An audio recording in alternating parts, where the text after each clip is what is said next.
Bible audio, lecture en français, en livre audio complet du livre des Actes des Apôtres. Chapitre 19. Pendant qu'Apollos était à Corinthe, Paul traversait le haut pays. Il arriva à Éphèse, où il trouva quelques disciples. Il leur demanda : « Lorsque vous êtes devenus croyants, avez-vous reçu l'Esprit Saint ? » Ils lui répondirent : « Nous n'avons même pas entendu dire qu'il y a un Esprit Saint. » Paul reprit : « Quel baptême avez-vous donc reçu ? » Ils répondirent : « Celui de Jean le Baptiste. » Paul dit alors : « Jean donnait un baptême de conversion. Il disait au peuple de croire en celui qui devait venir après lui, c'est-à-dire en Jésus. » Après l'avoir entendu, ils se firent baptiser au nom du Seigneur Jésus. Et quand Paul leur eut imposé les mains, l'Esprit Saint vint sur eux, et ils se mirent à parler en langue mystérieuse et à prophétiser. Ils étaient une douzaine d'hommes au total. Paul se rendit à la synagogue où pendant 3 mois il prit la parole avec assurance. Il discutait et usait d'arguments persuasifs à propos du royaume de Dieu. Certains s'endurcissaient et refusaient de croire. Devant la multitude, ils dénigraient le chemin du Seigneur Jésus. C'est pourquoi Paul se sépara d'eux. Il prit les disciples à part et s'entretenait chaque jour avec eux dans l'école de Tyrannos. Cela dura 2 ans, si bien que tous les habitants de la province d'Asie, juifs et grecs, entendirent la parole du Seigneur.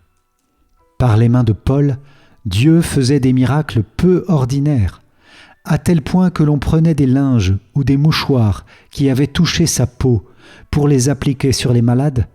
Alors les maladies les quittaient et les esprits mauvais sortaient. Certains exorcistes juifs itinérants entreprirent de prononcer le nom du Seigneur Jésus sur ceux qui étaient possédés par les esprits mauvais en disant : « Je vous exorcise par ce Jésus que Paul proclame. » Les 7 fils d'un certain Sceva, un grand prêtre juif, agissaient ainsi. Mais l'esprit mauvais leur répondit : « Jésus, je le connais. Paul, je sais qui c'est.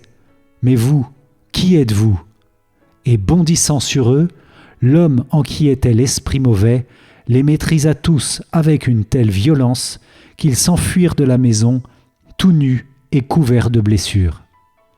Cela fut connu par tous les Juifs et les Grecs habitant Éphèse. La crainte s'empara de tous et l'on exaltait le nom du Seigneur Jésus. Beaucoup de ceux qui étaient devenus croyants venaient confesser publiquement les pratiques auxquelles ils s'étaient livrés. Bon nombre de ceux qui avaient pratiqué les sciences occultes rassemblaient leurs livres et les brûlaient devant tout le monde. On en évalua le prix, cela faisait 50 000 pièces d'argent. Ainsi, par la force du Seigneur, la parole était féconde et gagnait en vigueur. Après ces événements, Paul forma le projet de passer par la Macédoine et la Grèce pour aller à Jérusalem.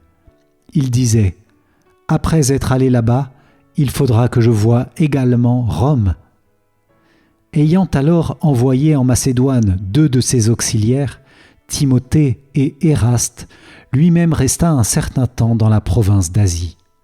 C'est à cette époque qu'il y eut des troubles non négligeables à propos du chemin du Seigneur Jésus. Un orfèvre nommé Démétrios, qui fabriquait des sanctuaires d'Artémis en argent, procurait aux artisans des bénéfices non négligeables. Il les réunit avec les ouvriers qui exerçaient des métiers du même genre, et il leur dit : « Mes amis, vous savez que ces bénéfices sont la source de notre prospérité. Or vous voyez bien et vous entendez ce que l'on dit. Non seulement à Éphèse, mais dans presque toute la province d'Asie, ce Paul, par sa persuasion, a dévoyé toute une foule de gens en disant que les dieux faits de main d'homme ne sont pas des dieux. Cela risque non seulement de jeter le discrédit sur notre profession, mais encore de faire compter pour rien le temple d'Artémis, la grande déesse, et bientôt de la priver de son prestige, elle qui est adorée par toute l'Asie et le monde entier. Remplis de fureur, les auditeurs criaient « Grande est l'Artémis des Éphésiens !»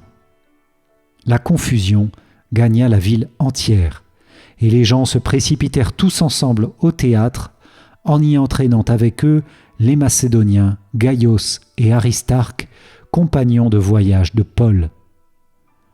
Or, Paul voulait rejoindre l'assemblée du peuple, mais les disciples ne le laissaient pas faire. Et quelques-uns des dirigeants de la province, qui étaient ses amis, lui envoyèrent un message pour l'exhorter à ne pas s'exposer en allant au théâtre. Les uns criaient une chose, les autres une autre. En effet, l'assemblée était en pleine confusion et la plupart ne savaient même pas pourquoi ils étaient réunis. Des gens, dans la foule, expliquèrent l'affaire à un certain Alexandre, que les Juifs poussaient en avant. Celui-ci, faisant un geste de la main, voulait plaider devant l'assemblée. Mais quand on découvrit qu'il était juif, tous se mirent à crier d'une seule voix pendant près de 2 heures « Grande est l'Artémis des Éphésiens !» Le secrétaire de la cité, ayant calmé la foule, prit la parole. « Éphésiens, quel homme de ce monde ignore que la cité d'Éphèse est la gardienne du temple de la grande Artémis et de sa statue tombée du ciel ? Cela est incontestable.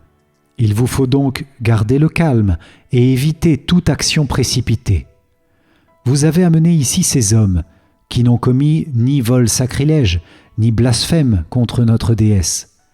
Si donc Démétrios et les artisans qui l'accompagnent ont un grief contre quelqu'un, il existe des jours d'audience et il y a des proconsuls, qu'ils portent plainte. Mais si vous avez d'autres requêtes, cela se réglera à l'assemblée prévue par la loi. En effet, avec l'affaire d'aujourd'hui, nous risquons d'être accusés d'émeute, car nous ne pourrons alléguer aucun motif pour rendre compte de ce rassemblement. » Ayant ainsi parlé, il renvoya l'assemblée. Chapitre 20.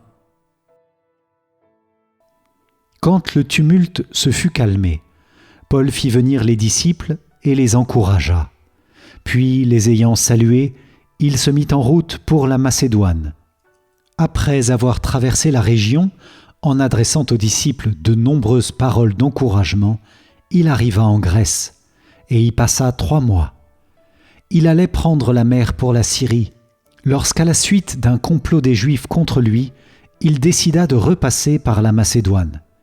Il était accompagné par Sopatros, fils de Pyros de Bérée, par Aristarque et Secundus de Thessalonique, par Gaïos de Derbé, par Timothée, ainsi que par Tychique et Trophime de la province d'Asie. Ces derniers étaient partis en avant et nous attendaient à Troas. Quant à nous, après la Pâque, nous avons embarqué à Philippe et au bout de 5 jours, nous les avons rejoints à Troas, où nous avons passé 7 jours. Le premier jour de la semaine, nous étions rassemblés pour rompre le pain, et Paul, qui devait partir le lendemain, s'entretenait avec ceux qui étaient là. Il continua de parler jusqu'au milieu de la nuit, car, dans la salle du haut où nous étions rassemblés, il y avait suffisamment de lampes. Un jeune garçon, nommé Eutyche, assis sur le rebord de la fenêtre, fut gagné par un profond sommeil, tandis que Paul prolongeait l'entretien. Pris par le sommeil, il tomba du 3e étage, et quand on le souleva, il était mort. Paul descendit, se précipita sur lui et le prit dans ses bras en disant « Ne vous agitez pas ainsi, le souffle de vie est en lui. » Il remonta, rompit le pain et mangea, puis il conversa avec eux assez longtemps jusqu'à l'aube. Ensuite, il s'en alla. Quant au garçon, on l'emmena bien vivant, et ce fut un immense réconfort. Pour nous, ayant pris les devants par bateau, nous avons gagné le large pour Assos, où nous devions reprendre Paul. Celui-ci, en effet, devait y aller par la route, ainsi en avait-il disposé. Lorsqu'il nous a rejoints à Assos, nous l'avons repris pour aller à Mytilène. Nous avons embarqué le lendemain et de là, nous sommes parvenus en face de Chios. Le jour suivant, nous avons fait la traversée jusqu'à Samos et le jour d'après, nous sommes allés jusqu'à Milet. En effet, Paul avait pris la décision de passer au large d'Éphèse pour ne pas avoir à rester trop longtemps dans la province d'Asie, car il se hâtait pour être, si possible, à Jérusalem le jour de la Pentecôte. Depuis Milet, il envoya un message à Éphèse pour convoquer les anciens de cette église. Quand ils furent arrivés auprès de lui, il leur adressa la parole. « Vous savez comment je me suis toujours comporté avec vous depuis le premier jour où j'ai mis le pied en Asie. J'ai servi le Seigneur en toute humilité dans les larmes et les épreuves que m'ont valu les complots des Juifs. Je n'ai rien négligé de ce qui était utile pour vous annoncer l'Évangile et vous donner un enseignement en public ou de maison en maison. Je rendais témoignage devant Juifs et Grecs pour qu'ils se convertissent à Dieu et croient en notre Seigneur Jésus. Et maintenant, voici que je suis contraint par l'Esprit de me rendre à Jérusalem, sans savoir ce qui va m'arriver là-bas. Je sais seulement que l'Esprit Saint témoigne, de ville en ville, que les chaînes et les épreuves m'attendent. Mais en aucun cas, je n'accorde du prix à ma vie, pourvu que j'achève ma course et le ministère que j'ai reçu du Seigneur Jésus. Rendre témoignage à l'Évangile de la grâce de Dieu. Et maintenant, je sais que vous ne reverrez plus mon visage, vous tous chez qui je suis passé en proclamant le royaume. C'est pourquoi j'atteste aujourd'hui devant vous que je suis pur du sang de tous, car je n'ai rien négligé pour vous annoncer tout le dessein de Dieu. Veillez sur vous-même et sur tout le troupeau dont l'Esprit Saint vous a établi responsable, pour être les pasteurs de l'Église de Dieu qu'il s'est acquise par son propre sang. Moi, je sais qu'après mon départ, des loups redoutables s'introduiront chez vous et n'épargneront pas le troupeau. Même du milieu de vous surgiront des hommes qui tiendront des discours pervers pour entraîner les disciples à leur suite. Soyez donc vigilants et souvenez-vous que, durant 3 ans, nuit et jour, je n'ai cessé, dans les larmes, de reprendre chacun d'entre vous. Et maintenant, je vous confie à Dieu et à la parole de sa grâce, lui qui a le pouvoir de construire l'édifice et de donner à chacun l'héritage en compagnie de tous ceux qui ont été sanctifiés. Je n'ai convoité ni l'argent, ni l'or, ni le vêtement de personne. Vous le savez bien vous-même, les mains que voici ont pourvu à mes besoins et à ceux de mes compagnons. En toute chose, je vous ai montré qu'en se donnant ainsi de la peine, il faut secourir les faibles et se souvenir des paroles du Seigneur Jésus, car lui-même a dit « Il y a plus de bonheur à donner qu'à recevoir ». Quand Paul eut ainsi parlé, il s'agenouilla et pria avec eux tous. Tous se mirent à pleurer abondamment. Ils se jetaient au cou de Paul et l'embrassaient. Ce qui les affligeait le plus, c'est la parole qu'il avait dite « Vous ne reverrez plus mon visage ». Puis on l'accompagna jusqu'au bateau. Chapitre 21. Alors, après nous être séparés d'eux, nous avons gagné le large et filé droit sur Cos, le lendemain sur Rhodes, et de là sur Patara. Puis, ayant trouvé un bateau qui faisait la traversée vers la Phénicie, nous sommes montés à bord et nous avons gagné le large. Arrivés en vue de Chypre, nous avons laissé l'île sur notre gauche, nous avons navigué vers la Syrie et nous avons débarqué à Tyr. C'est là, en effet, que le bateau déchargeait sa cargaison. Ayant trouvé les disciples, nous sommes restés 7 jours avec eux. Ceux-ci, poussés par l'Esprit, disaient à Paul de ne pas monter à Jérusalem. Mais quand notre séjour a été achevé, nous sommes partis et nous avons repris la route accompagné jusqu'en dehors de la ville par tous, y compris les femmes et les enfants. À genoux, sur le rivage, nous avons prié. Après nous être dit adieu les uns aux autres, nous avons embarqué à nouveau sur le bateau, tandis qu'ils retournaient chez eux. Quant à nous, achevant notre traversée, de Tyr nous sommes arrivés à Ptolémaïs. Ayant salué les frères, nous avons passé une journée avec eux.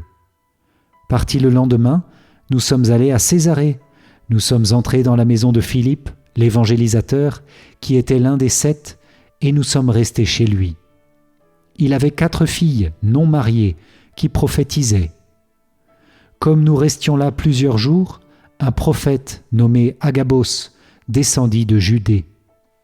Il vint vers nous, enleva la ceinture de Paul, se ligota les pieds et les mains et déclara : « Voici ce que dit l'Esprit Saint.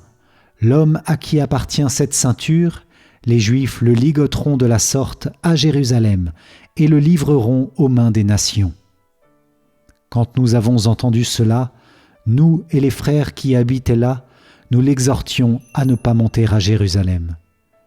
Alors Paul répondit : « Que faites-vous là, à pleurer et à me briser le cœur ? Moi je suis prêt, non seulement à me laisser ligoter, mais encore à mourir à Jérusalem pour le nom du Seigneur Jésus. » N'ayant pu le persuader, nous n'avons pas insisté et nous avons dit : « Que la volonté du Seigneur soit faite. » À la fin du séjour, nos préparatifs étant achevés, nous sommes montés à Jérusalem. Quelques disciples, venus avec nous de Césarée, nous conduisirent chez un certain Mnasson de Chypre, un disciple des premiers jours, pour que nous y recevions l'hospitalité. Les frères, à notre arrivée à Jérusalem, nous ont fait bon accueil. Le lendemain, Paul s'est rendu avec nous chez Jacques, où sont arrivés tous les anciens. Après les avoir salués, il leur expliqua en détail ce que Dieu avait fait parmi les nations à travers son ministère. L'ayant écouté, ils glorifiaient Dieu. Ils dirent à Paul : « Tu vois, frère, combien de dizaines de milliers de Juifs sont devenus croyants, et ils ont tous une ardeur jalouse pour la loi. Or, ils ont entendu ce que l'on colporte à ton sujet. Par ton enseignement, tu détournes de Moïse tous les Juifs des nations en leur disant de ne pas circoncire leurs enfants et de ne pas suivre les coutumes. Que faut-il donc faire ? De toute façon, ils apprendront ton arrivée. Fais donc ce que nous allons te dire. Nous avons ici 4 hommes qui sont tenus par un vœu. Prends-les avec toi, accomplis la purification en même temps qu'eux, et paie ce qu'il faut pour qu'ils se fassent raser la tête. Alors tout le monde saura qu'il n'y a rien de vrai dans ce que l'on colporte sur toi, mais que tu marches, toi aussi, en gardant la loi. Quant aux croyants, venus des nations, nous leur avons écrit nos décisions. Ils doivent se garder des viandes offertes en sacrifice aux idoles, du sang, de la viande non saignée et de l'inconduite sexuelle. » Alors, le lendemain, Paul prit ces hommes avec lui, accomplit la purification en même temps qu'eux, et il entra dans le temple pour indiquer à quelle date, le temps de la purification étant achevé, l'offrande serait présentée pour chacun d'eux. Les 7 jours de la purification allaient s'achever quand les Juifs venus de la province d'Asie, voyant Paul dans le temple, semèrent la confusion dans toute la foule et mirent la main sur lui, en s'écriant : « Israélites, au secours ! Voilà l'homme qui, auprès de tous et partout, répand son enseignement contre le peuple, contre la loi et contre ce lieu. Bien plus, il a aussi fait entrer des Grecs dans le temple. Il a souillé ce lieu saint. » En effet, ils avaient vu auparavant Trophime d'Éphèse avec Paul dans la ville, et ils pensaient que celui-ci l'avait introduit dans le temple. La ville tout entière s'agita, le peuple accourut de toutes parts. On se saisit de Paul et on l'entraîna hors du temple, dont on ferma aussitôt les portes. Tandis qu'on cherchait à le tuer, l'officier romain commandant la cohorte fut informé que tout Jérusalem était en pleine confusion. Il prit immédiatement avec lui des soldats et des centurions et descendit en courant vers la foule. À la vue du commandant et des soldats, on cessa de frapper Paul. Alors le commandant s'approcha, se saisit de lui et ordonna de l'attacher avec 2 chaînes. Puis il demanda qui il était et ce qu'il avait fait. Dans la foule, les uns hurlaient une chose, les autres une autre. Ne réussissant pas à savoir quelque chose de précis à cause du tumulte, il donna l'ordre de conduire Paul à la forteresse. En arrivant aux marches de l'escalier, on dut le faire porter par les soldats à cause de la violence de la foule, car la multitude du peuple suivait en criant « Mort à cet homme !» Comme on allait le faire entrer dans la forteresse, Paul dit au commandant « M'est-il permis de dire quelque chose ?» Il répondit « Tu sais le grec ? Tu n'es donc pas l'Égyptien qui, voici quelques jours, a soulevé et entraîné au désert les 4000 bandits ?» Paul dit « Moi je suis un Juif, de Tarse en Cilicie, citoyen d'une ville qui n'est pas insignifiante. Je t'en prie, permets-moi de parler au peuple. » Avec sa permission, Paul, debout sur les marches, fit signe de la main au peuple. Un grand silence s'établit et il prit la parole en araméen. Chapitre 22. Frères et pères, écoutez ce que j'ai à vous dire maintenant pour ma défense. Quand ils l'entendirent s'adresser à eux en araméen, le calme se fit plus grand encore. Il leur dit « Je suis juif, né à Tarse en Cilicie, mais élevé ici, dans cette ville, où, à l'école de Gamaliel, j'ai reçu une éducation strictement conforme à la loi de nos pères. J'avais pour Dieu une ardeur jalouse, comme vous tous aujourd'hui. J'ai persécuté à mort ceux qui suivent le chemin du Seigneur Jésus. J'arrêtais hommes et femmes et les jetais en prison. Le grand prêtre et tout le collège des anciens peuvent en témoigner.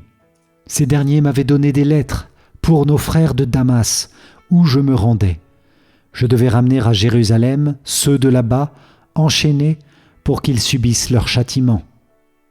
Donc, comme j'étais en route et que j'approchais de Damas, soudain, vers midi, une grande lumière venant du ciel m'enveloppa de sa clarté. Je tombai sur le sol et j'entendis une voix me dire « Saul, Saul, pourquoi me persécuter ?» Et moi je répondis « Qui es-tu, Seigneur ? » « Je suis Jésus, le Nazaréen, celui que tu persécutes. » Ceux qui étaient avec moi virent la lumière, mais n'entendirent pas la voix de celui qui me parlait. Alors je dis, « Que dois-je faire, Seigneur ?» Le Seigneur me répondit, « Relève-toi, va jusqu'à Damas, et là on te dira tout ce qu'il t'est prescrit de faire. » Comme je n'y voyais plus rien, à cause de l'éclat de cette lumière, je me rendis à Damas, conduit par la main de mes compagnons. Or, Ananie, un homme religieux selon la loi, à qui tous les Juifs résidant là rendaient un bon témoignage, vint se placer près de moi et me dit « Saul, mon frère, retrouve la vue. » Et moi, au même instant, je retrouvai la vue et je le vis. Il me dit encore « Le Dieu de nos pères t'a destiné à connaître sa volonté, à voir celui qui est le juste et à entendre la voix qui sort de sa bouche. Car tu seras pour lui, devant les hommes, le témoin de ce que tu as vu et entendu. Et maintenant, pourquoi tarder ? Lève-toi et reçois le baptême, sois lavé de tes péchés en invoquant son nom. » Revenu à Jérusalem, j'étais en prière dans le temple quand je tombai en extase. Je vis le Seigneur qui me disait « Hâte-toi, sors vite de Jérusalem, car ils n'accueilleront pas ton témoignage à mon sujet. » Et moi je répondis « Seigneur, ces gens le savent bien, c'est moi qui allais d'une synagogue à l'autre pour mettre en prison et faire flageller ceux qui croyaient en toi. Et quand on versait le sang d'Étienne, ton témoin, je me tenais là, moi aussi. J'étais d'accord, et je gardais les vêtements de ces meurtriers. Il me dit alors, « Va, car moi je vais t'envoyer au loin, vers les nations. » Jusqu'à cette parole, les gens l'écoutaient. Mais alors, ils se mirent à élever la voix. « Débarrassez la terre d'un tel individu, il ne faut pas qu'il vive. » Ils poussaient des cris, arrachaient leurs vêtements, jetaient de la poussière en l'air. Alors, le commandant ordonna de le faire entrer dans la forteresse. Il dit de procéder à un interrogatoire par le fouet afin de savoir pour quel motif on criait contre lui de cette manière. Comme on l'étendait en l'attachant avec des courroies, Paul dit au centurion de service, « Un citoyen romain qui n'a même pas été jugé, avez-vous le droit de lui donner le fouet ?» Quand le centurion entendit cela, il alla trouver le commandant pour le mettre au courant. « Qu'allais-tu faire ? Cet homme est un Romain. » Le commandant alla trouver Paul et lui demanda, « Dis-moi, tu es Romain, toi ?» « Oui, répondit-il. Le commandant reprit, « Moi, j'ai payé une grosse somme pour acquérir cette citoyenneté. » Paul répliqua, « Moi, je l'ai de naissance. » Aussitôt, ceux qui allaient procéder à l'interrogatoire se retirèrent, et le commandant prit peur en se rendant compte que c'était un citoyen romain et qu'il l'avait fait ligoter. Le lendemain, le commandant voulut savoir avec certitude de quoi les Juifs l'accusaient. Il lui fit enlever ses liens, puis il convoqua les grands prêtres et tout le conseil suprême, et il fit descendre Paul pour l'amener devant eux. Acclamons la parole de Dieu. Louange à toi, Seigneur Jésus.